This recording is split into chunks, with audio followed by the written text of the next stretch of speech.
Saludos amigos, seguimos con la segunda parte de nuestra clase de hoy que trata sobre los soportes de almacenamiento de audio y video. En la última diapositiva que vimos trabajábamos sobre los tipos de soportes ópticos con el DVD. El DVD evolucionó a el Blu-ray, dio paso al Blu-ray. Conocemos que las tecnologías van evolucionando y este formato ahora se encuentra en una fase de evolución donde el, el formato Blu-ray fue desarrollado a raíz, obviamente, una evolución del DVD video eh, con la aparición de estos nuevos soportes o nuevos dispositivos eh, las pantallas, pues digámoslo así, los monitores de alta definición, cámaras de alta definición, obligaban a tener dispositivos de almacenamiento con mayor capacidad. Hubo un intento fallido que fue el HD DVD, no cumplió la expectativa, tuvo en el mercado muy poco tiempo, fue retirado y dejó el espacio libre para el Blu-ray, que está orientado al alto consumo, la reproducción de películas de alta definición es su mayor uso, eh, tiene mayor capacidad que el DVD estándar y satisface los estándares de televisión digital y de alta definición. Puede grabar y reproducir video estereoscópico en 3D, puede ser utilizado en videojuegos y en medios regrabables. El audio también es tratado tiene gran espacio en este formato. Puede reproducir audio multicanal de alta calidad y larga duración. El Blu-ray emplea protección de contenido más robusta que la utilizada en el DVD. El Blu-ray, haciendo un poquito de historia, siempre es bueno. La compañía que lo desarrolló, entre la que lo encabezó este proyecto, es la Sony. Y a partir de 2002 fue que empezó a difundirse este formato, que en 2004 tomó el nombre de Blu-ray Disc Association. Su nombre es curioso, deriva de la palabra azul en inglés, puesto que el rayo que graba, el haz de luz o láser que graba el disco es azul. Sin embargo, se escribe blue, B-L-U, no es blue, ya que por una cuestión de políticas las marcas comerciales no pueden tener nombres genéricos. Entonces se dejó la palabra blue simplemente, entonces Blu-ray. Eh, Tiene varios formatos, al igual que el que vimos anteriormente, que el CD y el DVD tenían varios formatos grabables y regrabables, perdón. Entonces está el DVD ROOM, el DVD-R y, perdón, el Blu-ray ROOM o BD-ROOM, el BD-R y el BD-RE. Serían los equivalentes al DVD-ROOM, el DVD-R y el DVD reescribible, ¿no? Estos tres tipos tienen gran capacidad de almacenamiento y pueden estar constituidos por capas simples o capas dobles. Las capas son independientes y están disponibles en la misma cara. Las capacidades del disco de Blu-ray ROOM son las siguientes, que las podemos observar aquí en esta tabla. podemos llegar hasta almacenar 25 GB de información, o que es lo mismo de 2 horas de video de alta definición. Existe otro tipo de Blu-ray doble capa, que sería el BD50, que vemos acá abajo en la parte inferior de nuestra tabla, el BD50, que es de 2 capas, que podemos llegar a almacenar hasta 50 GB de datos. Este más que todo es utilizado para almacenar información, grandes ficheros, también de computación. Y bueno, tenemos otros tipos de Blu-ray aquí mismo en la misma tabla, que sí se diferencian, más que todo es por la capacidad de almacenamiento. Vemos el estándar de los Blu-ray que vemos por aquí, donde grabamos películas, sería el de 25, es una sola capa hasta 25 GB, que vemos cuando grabamos las películas. Y los juegos de, por ejemplo, de PlayStation, tienen en este formato, es un disco de 12 centímetros de diámetro. Ahí vamos a ver, tenemos la capacidad de 2 canales de audio, 12 horas de música, y si hablamos de una calidad de sonido de 5.1, tendríamos hasta 86 horas. Bueno, existen otros como el Blu-ray 27, que tiene las mismas o similares capacidades que su predecesor. El Blu-ray 50 ya viene con 2 capas de almacenamiento. Es como decir que tengamos, entre otras palabras, resumiendo este cuento, del Blu-ray 50 y el 54, duplican la capacidad de almacenamiento del Blu-ray estándar, ya que tiene 2 pistas para grabar, y estaríamos hablando de un disco, 2 discos en uno. Eso es básicamente cómo se logra duplicar la capacidad de almacenamiento del Blu-ray. Pasamos ahora a los soportes magnéticos. Se nos pasaba sobre el DVD en esta parte como soporte óptico. Decir otras características no estaría de más. Él soporta códecs como el MPG-4 y otros más modernos, el MPG-2.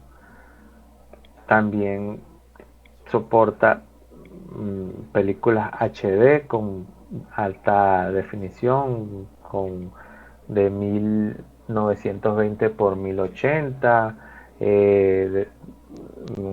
una resolución o capacidad para verse en pantallas de 16:9. También tenemos lo que llaman en inglés ratio de aspecto de pantalla, puede ir de 4:3 o 16:9. Tiene codes de audio de alta fidelidad como el Dolby Digital Plus, el DTS HD Master Audio. Puedes tener audio de 1.0 hasta 7.1 canales, una frecuencia de muestreo de 48, 96, 192 kHz. Y bueno, es un soporte muy robusto, un ancho de banda grande, y gran capacidad de almacenamiento de datos. Tiene una modulación de corrección de errores, un algoritmo de corrección de errores muy robusto y eficiente. Los datos de corrección de errores consumen menos del 17% de la señal de datos. Antes de la modulación, la capacidad de corrección ya es considerable. O sea, ese 17% blinda a estos datos que se están transfiriendo del Blu-ray, porque él simplemente va a hacer una comparación del dato que sale, que está grabado en el disco, a cómo se interpreta o se modula, y la tasa de error disminuye drásticamente. Él tiene una desventaja, que el disco tiene que estar, como es una capa relativamente fina, debe estar libre de suciedad y de partículas de polvo, ya que al tener esta protección o corrección de errores tan alta, cualquier partícula que se atraviese en el camino no es que genera un error así y no vimos la película, sino que se pone en funcionamiento este algoritmo o este sistema de modulación y corrección de errores, y vemos a veces que el disco se queda leyendo, sigue transmitiendo los datos, pero está corrigiendo, se pone un poquito más lento. Eso sobre todo en estos dispositivos de videojuegos como los PlayStation, a veces tardan un poquito en cargar el juego, y es porque el Blu-ray está sucio, y entra en juego este sistema de corrección. Bueno, seguidamente, ahora sí podemos pasar a los soportes magnéticos, no sin antes nombrar algunos soportes magneto-ópticos que existieron por allí, como el Minidix o el Minidix OMD.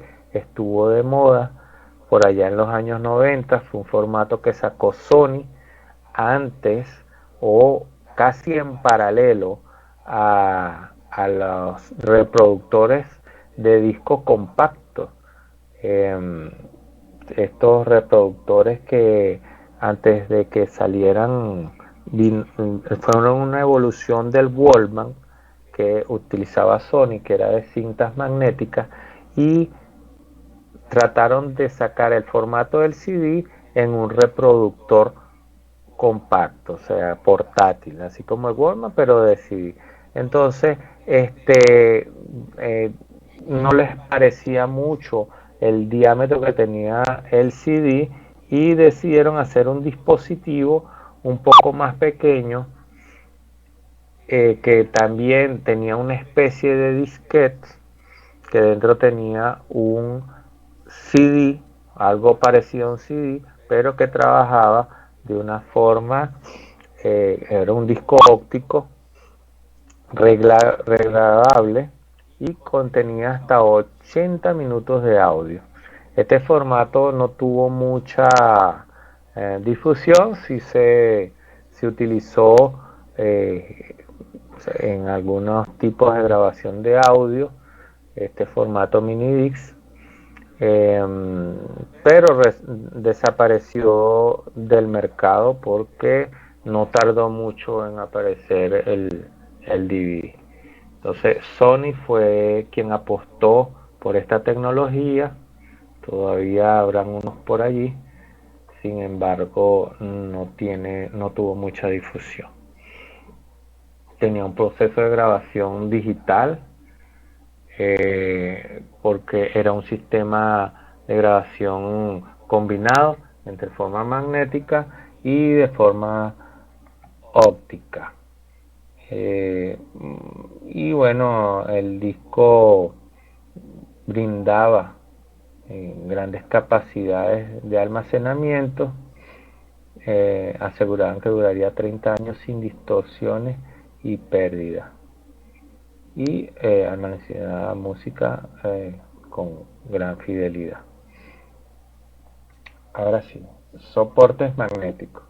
La grabación magnética consiste en la grabación de datos a una banda magnética que crea un flujo del campo magnético al circular una corriente por el bobinado de la cabeza grabadora.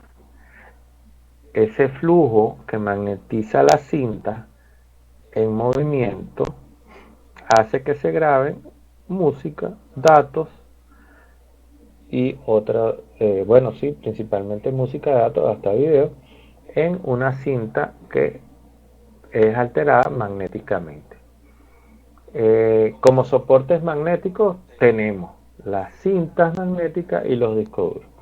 Como vemos, las cintas son aquellos, no sé si llegaron a ver, los cassettes, los videocassettes que eran los VHS o los Betamax.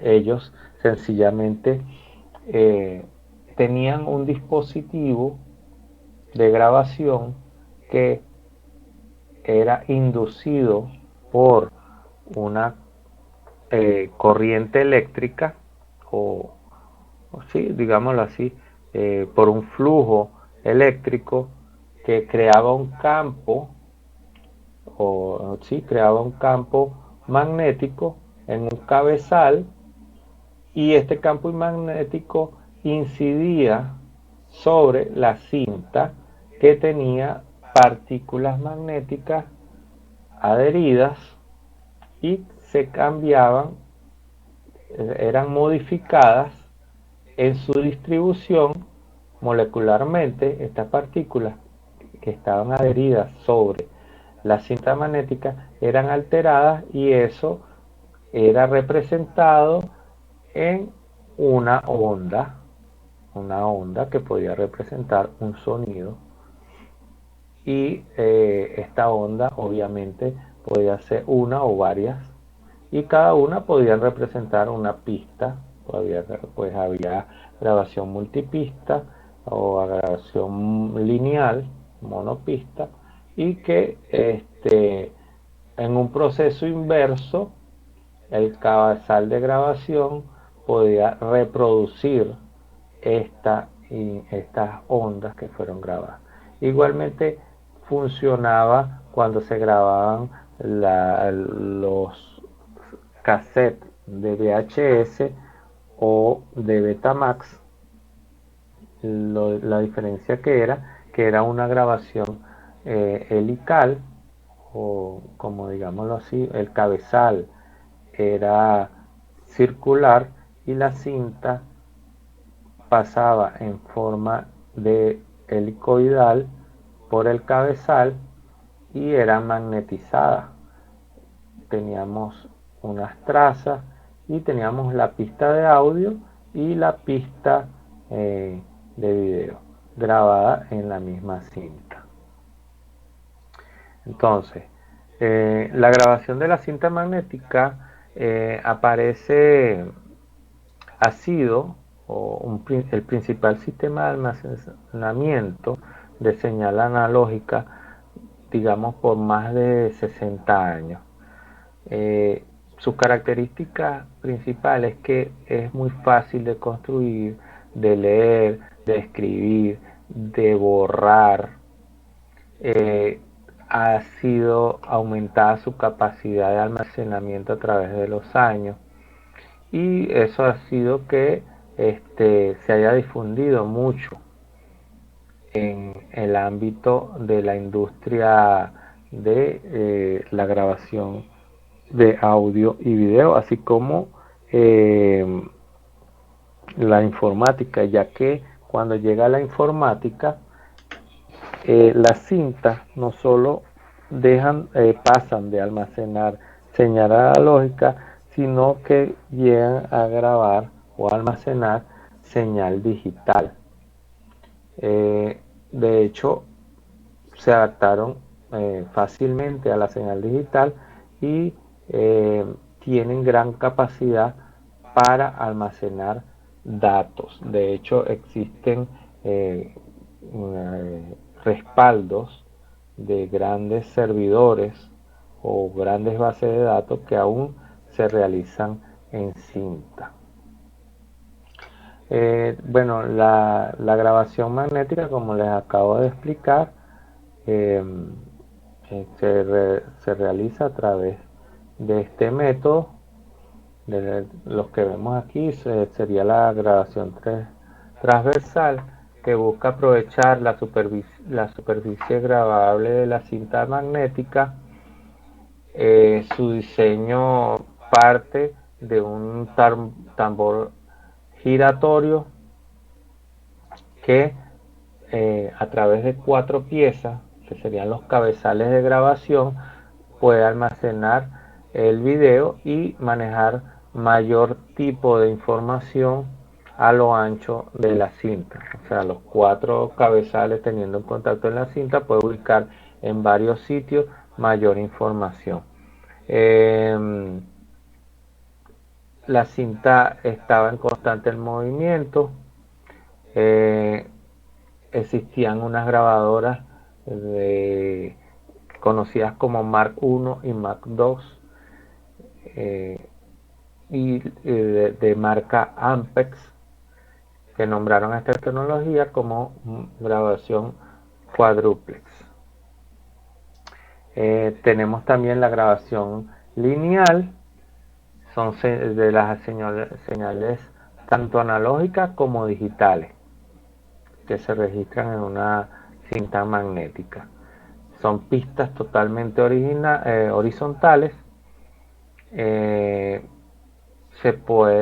Hubo variaciones, como cualquier evolución de la tecnología, que pudiera devengó o diventó en grabación de multipistas, ya que se incluyeron varios cabezales y se podía grabar varias pistas, igual que se podían reproducir al mismo tiempo. Igualmente tenemos la grabación helicoidal. Es una grabación transversal. Tenemos 4 cabezas o 4 cabezales. Eso fue una de las propagandas que hacía VHS, con 4 cabezales que rotan en el mismo ángulo en que la cinta transita por el tambor, y lo que permite que tengamos mayor superficie de la cinta grabada y una grabación continua. Entonces esto permitió que pudiéramos grabar el audio, un cabezal nada más para la grabación de audio, y teníamos mayor resolución en los videos que se podían grabar en estas cintas. Muy bien, ahora continuamos con los discos duros o soportes magnéticos.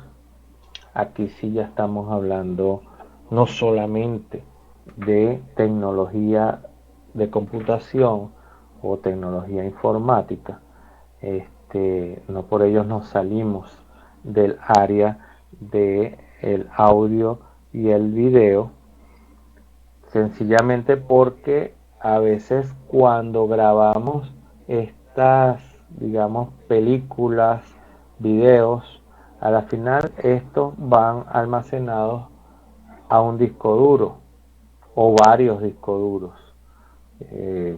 Puede ser en un proceso de edición, cuando se utilicen estos dispositivos, y se utiliza también para un almacenaje permanente. Son dispositivos, los discos duros son dispositivos de almacenamiento de datos que utilizan igualmente un sistema de grabación magnética para almacenar datos digitales. Básicamente está constituido por uno o varios discos magnéticos y discos rígidos, que son los que observamos acá. En cualquiera de las dos imágenes vemos estos. Aquí en la parte izquierda hay 3 platos o discos, igualmente aquí en la parte derecha, que están unidos por un mismo eje, el cual los hace girar a gran velocidad. Están dentro de una caja sellada. Sobre cada plato se sitúa un cabezal, que vemos en esta fotografía o en este gráfico, el cual se encarga de la lectura y la escritura. Él flota sobre la delgada lámina y hay una pequeña separación entre el disco y la cabeza lectora, que cuando gira el disco hacen que por inducción magnética se grabe información sobre la superficie del disco. Las tasas de error de estos discos, igual que se graban por canales, es muy baja. Además que los discos duros, como han estado ligados por mucho tiempo a la computación, han sido objeto del desarrollo de tecnología, y entonces hoy en día tienen gran capacidad de almacenamiento, de tratamiento de errores, tienen un buffer o caché que facilita la velocidad para grabar o leer datos, y bueno, una interfaz o bus de datos que permite la conexión con el exterior, digámoslo así, una gran autopista, o sea, que permite que la información entre y salga del disco de una manera muy rápida y en grandes cantidades. Los discos duros son muy fiables. Su desventaja es que su tamaño es superior al que pueda tener en contra o comparación con una tarjeta SD. Por ejemplo, estos discos que tenemos son de aluminio o de cristal de sílice. Tienen algo de peso, el sílice pulido. Usted si lo ve de frente parece prácticamente un espejo. Y el cabezal, que es el dispositivo de lectura y escritura, está formado por un conjunto de brazos que van paralelos y alineados verticalmente, que se desplazan de forma simultánea y realizan la lectura y la escritura de cada lado del plato. Se van moviendo del interior al exterior, combinando la rotación de los discos, pudiendo alcanzar cualquier superficie de los platos. Bueno, la grabación tiene algunas características. La información se almacena por sectores. Existen varias pistas dentro de los platos, y a su vez estas pistas están divididas por sectores. Esto permite que al almacenar información por sectores sea más fácil la ubicación y la velocidad con que se encuentra la información cuando es requerida. Es una forma de alguna forma organizar cómo se tiene la información dentro del disco. Finalmente, para completar la clase de hoy, vamos a ver la parte de códex, que serían los formatos de almacenamiento. Entre los formatos de almacenamiento, o mejor dicho, empecemos por lo que son los formatos. Los formatos especifican la estructura de los datos multimedia en un archivo o dispositivo de almacenamiento. El formato se puede deducir a partir de las letras que componen la extensión del nombre del archivo.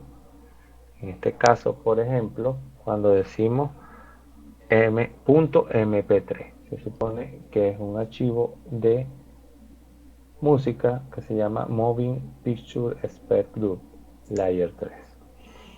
En otras palabras, el formato vendría a representar como una caja fuerte, haciendo una analogía, sería una caja fuerte. Y el códec es una especie de decodificador o codificador decodificador o modulador demodulador o un traductor, digámoslo con palabras más comunes, no técnicas. Es un traductor o mejor, o también una llave que abre esta caja fuerte. Con el códec nosotros vamos a poder interpretar cada uno de estos formatos y transformarlos o codificarlos para reproducirlo, transmitirlo, almacenarlo, cifrarlo, recuperarlo, descifrarlo, trabajar sobre la información que está contenida en este formato. Es decir, tengo mi caja fuerte, adentro está mi formato, adentro está mi música, por ejemplo, pero esta caja fuerte se llama MP3. Entonces yo me traigo una llave que es el códec, que también se llama MP3 y es la única que tiene la combinación. Abro mi formato de almacenamiento y puedo extraer lo que está ahí. ¿Por qué? Porque estamos hablando el mismo idioma. El códec lleva la información o la codificación respectiva a cada uno de estos formatos. Es una solución fácil.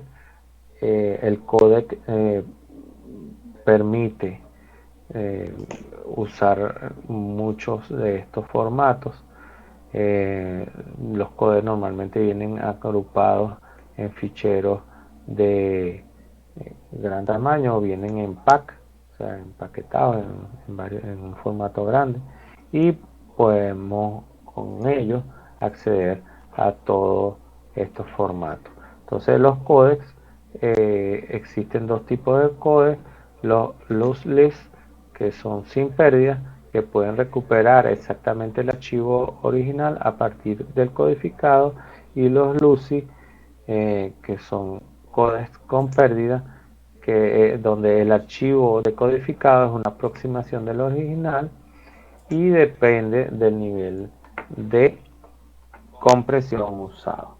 Aquí podemos observar algunos de los formatos de audio: el ACC, el Audio Advanced Codec, el AIF, el CDA, el MP3, el REC, el WAV, el WMA.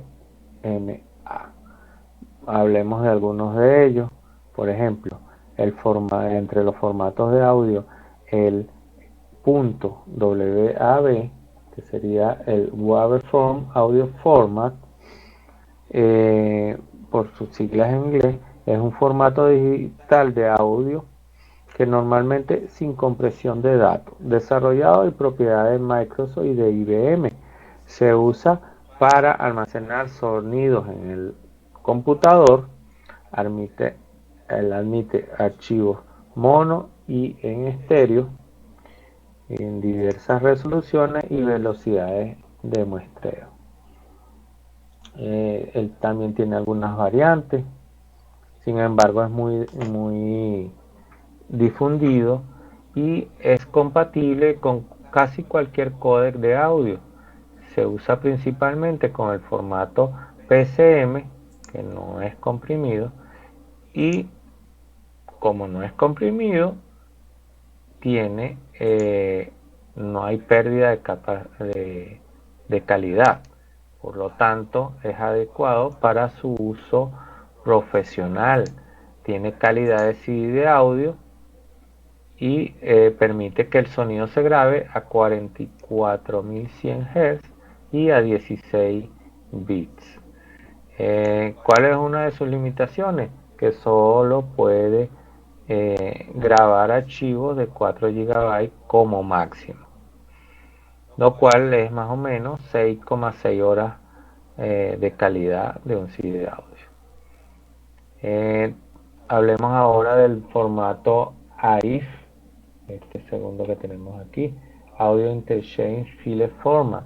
El Audio Interchange File Format es un estándar de formato de audio para almacenar datos de sonido en computadoras personales, igual que el WAV, pero él es la contraparte del WAV en la marca Apple, que en 1988 crea este formato y es lanzado con la computadora Amiga y es muy utilizado actualmente por la marca Apple y en algunas grabaciones profesionales. ¿Cuál es la ventaja de este formato? Que no está comprimido. Entonces los datos están casi que originales. Al tener poca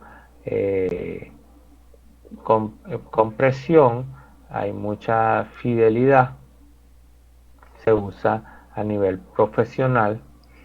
No hay pérdidas, así como en el MP3, que sí hay pérdida por la compresión. Él también tiene una versión que tiene compresión, pero sin pérdida, lo que ayuda a un procesador de señal rápido. Y bueno, la única ventaja en ese caso es que se tiene que tener un espacio grande de almacenamiento. Tiene frecuencia de muestreo de 44.1 kHz y 16 bits. Existen otros formatos como el WMA, que es el Windows Media Audio, es un formato sin pérdida, es una tecnología de compresión de audio desarrollada también por Microsoft. Existe un códec con el mismo nombre y bueno, es propiedad de Windows. El Windows Media original, conocido simplemente como WMA, fue concebido como competidor al MP3 y al Real Audio. Windows Media Pro es un códec más moderno y avanzado, soporta audio sub-row y de alta resolución. En sí es un formato que puede tener pérdida, o que tiene, mejor dicho, tiene pérdida. Pero tiene una versión sin pérdida, el cual permite comprimir el audio sin perder definición. Igualmente hay una versión Windows Media Audio Voice que está enfocada al contenido hablado, aplica compresión y tiene una tasa de bits muy baja. Hablemos ahora del MP3. El MP3 se desprende del MPG1 Audio Layer 3 o MPG2 Audio Layer 3. Es un formato de compresión de audio digital patentado que usa un algoritmo con pérdida para conseguir un menor tamaño de archivo. Esto es un formato de audio común usado para la música, tanto en ordenadores como reproductores de audio. En sí, este formato nos permite grabar, pero hay alguna pérdida de algunos sonidos. Entonces, la calidad de la música no es de la misma calidad de los formatos anteriores. El formato MP3 se comprime usando una mayor o una menor tasa de bits por segundo en comparación con los formatos que hemos visto anteriormente. Eso repercute directamente en su mayor o menor calidad de audio al final, así como el tamaño del audio que vamos a tener después de la compresión. La distorsión es imperceptible, eso sí, en condiciones normales es imperceptible, aún para el oído experimentado, y se oye muy bien. Sin embargo, a menos que se tenga un equipo de audio de alta calidad, se notaría excesivamente la falta de graves o se notaría un sonido un poquito de fritura, como llaman técnicamente, en los agudos. Sin embargo, es un sonido aceptable.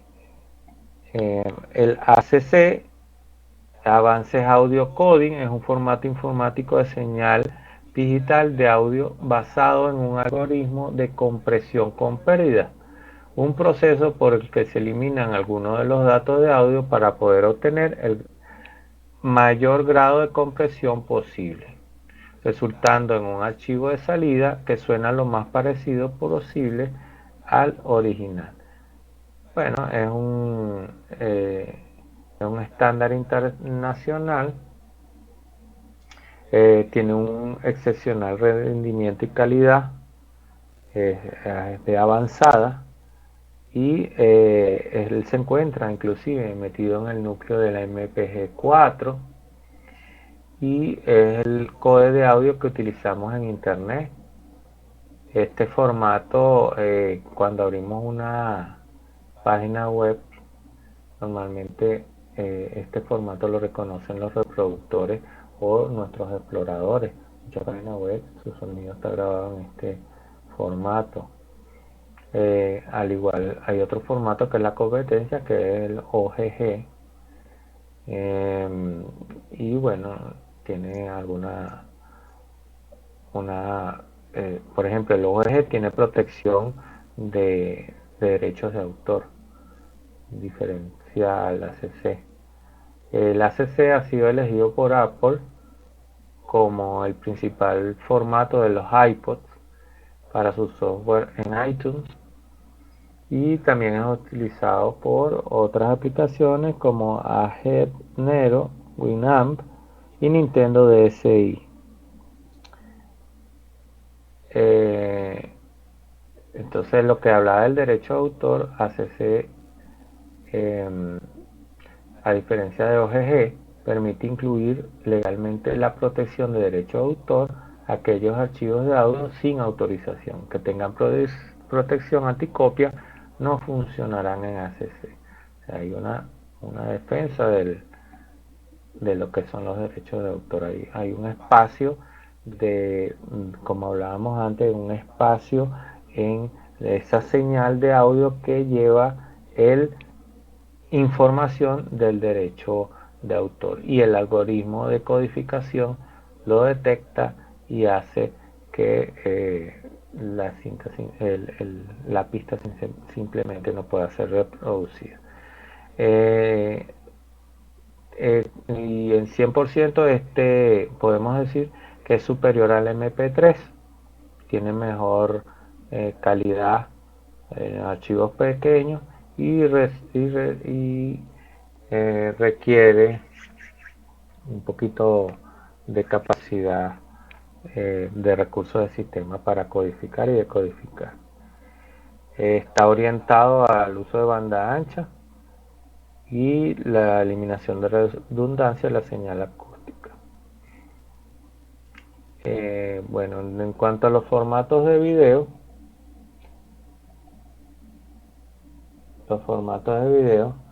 podemos observar que tenemos los MPG, que es Moving Picture Expert Group, WMV, 3GP, AVI, VCD, SBCD y MP4. El AVI quiere decir Audio Video Interleaved. Es un formato contenedor de audio y video lanzado por Microsoft en 1992. Este formato permite almacenar simultáneamente un flujo de datos de video y varios flujos de audio. El formato concreto de estos flujos no es objeto del formato AVI y es interpretado por un programa externo denominado codec.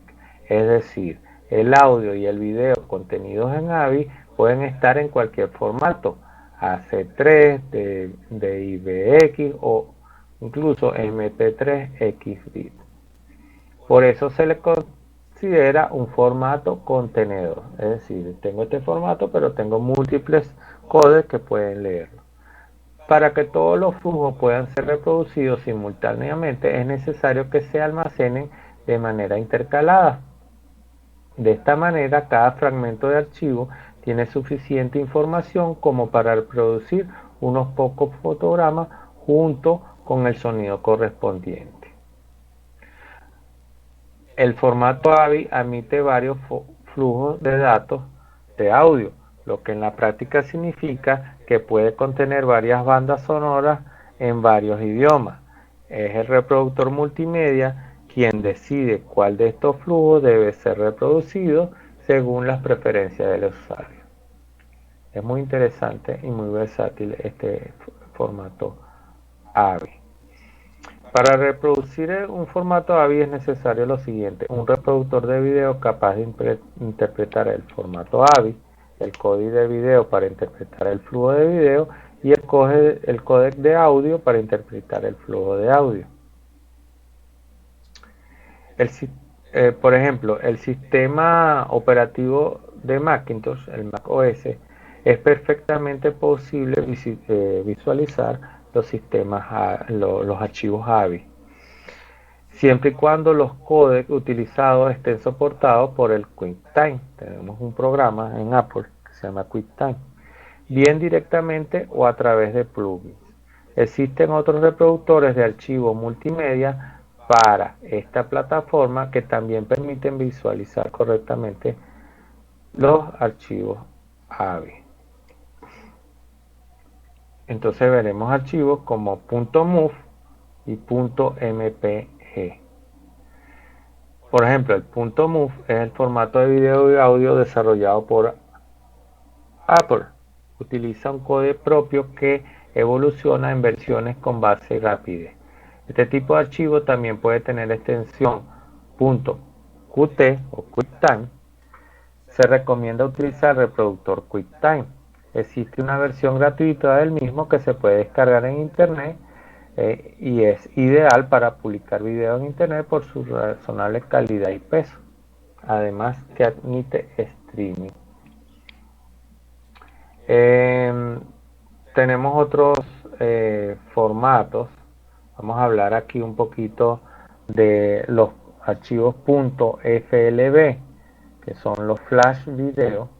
Es un formato contenedor propietario usado para transmitir video por internet usando Adobe Flash Player, anteriormente conocido como Macromedia Flash Player. Los contenidos FLV pueden ser incrustados dentro de archivos SWF. Entre los sitios más notables que utilizan el formato SLV se encuentra YouTube, Google Video, Routers.com, Yahoo y MySpace. Aquí podemos ver, ahí está el Windows Media Video también, que viene por defecto con nuestro sistema Windows. El VCD, Video Compact Disc, no sé si en alguna oportunidad vieron películas en VCD, su resolución era muy inferior a la presentación en DVD, ya que la película se tenía que partir en varios y no representaba gran resolución. En cuanto a los formatos de imagen que incluimos aquí, están los JPG, Joint Photography Expert Group, los PNG, Portable Network, los GIF, Graphic Interchange Format, BMP, Bitmap y TIFF Tag Image. Vamos a hablar, por ejemplo, del punto BMP. Tenemos aquí el bit de mapas. Windows Bitmap es un formato propio del programa que viene con el sistema operativo Windows. Puede guardar imágenes de 24 bits y 16.7 millones de colores. Recordemos que 8 bits representan 256 colores. Y puede darse que estos archivos una compresión sin pérdida de calidad. Normalmente los encontramos estos archivos .bmp en los sistemas operativos Windows. Representan el bitmap, bitmap picture, y normalmente se componen de direcciones asociadas a códigos de color, uno para cada cuadro en una matriz de píxeles, tal como se esquematizaría un dibujo de colorear a cuadros para niños pequeños. O sea, dividimos la imagen en múltiples cuadros y cada bit representa un color. No es esto perceptible a los humanos, pero así la máquina los divide, pues, la imagen.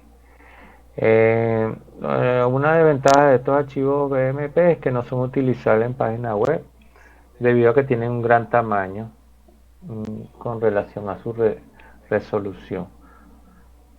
Bueno, tenemos también otro tipo de archivos, los .tif, Target Image File Format. Es un formato de archivo informático para imágenes. Las etiquetas también describen el tipo de compresión aplicado a cada imagen, que puede ser sin compresión o con compresión. Tenemos el formato GIF, es un formato gráfico ampliamente utilizado en Internet, tanto para imágenes como para animaciones. El formato fue inventado por CompuServe en 1987.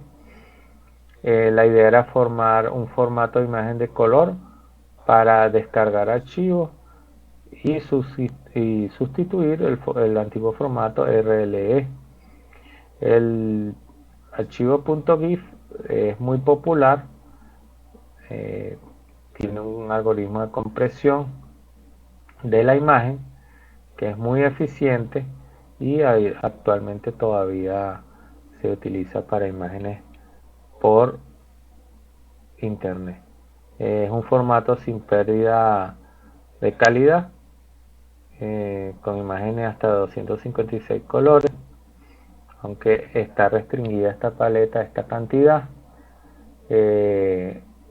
Entonces no puede mostrar imágenes superior a esta. Entonces los colores pueden estar entre 2 y 256 colores, aunque en una paleta de 16.8 millones en combinaciones. Entonces estamos limitados. Pero bueno, existen otros formatos como el JPG, el Joint Photography Expert Group. Es el nombre del comité de expertos que creó el estándar de compresión y decodificación de archivos de imágenes físicas. Este archivo utiliza un método de compresión, es conocido las extensiones de estos archivos como .jpeg. Es el formato de la imagen más común utilizado por cámaras fotográficas digitales y dispositivos de captura de imágenes. Es un formato de almacenamiento y de transmisión de imágenes muy utilizado también en internet. La mayoría de los casos tiene un ratio de compresión y calidad mucho mejor que otros formatos. El nivel de compresión ajustable generalmente entre 1 a 10 y 1 a 100. Es un formato muy popular y casi exclusivo en muchos ámbitos. Tiene por supuesto algunos inconvenientes. entre ellos el proceso de compresión y descompresión, son complejos y costosos. Es un formato que no incluye transparencias ni animaciones.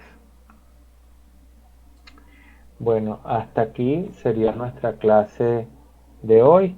Espero haya sido de su agrado y nos vemos en una próxima oportunidad. Muchas gracias.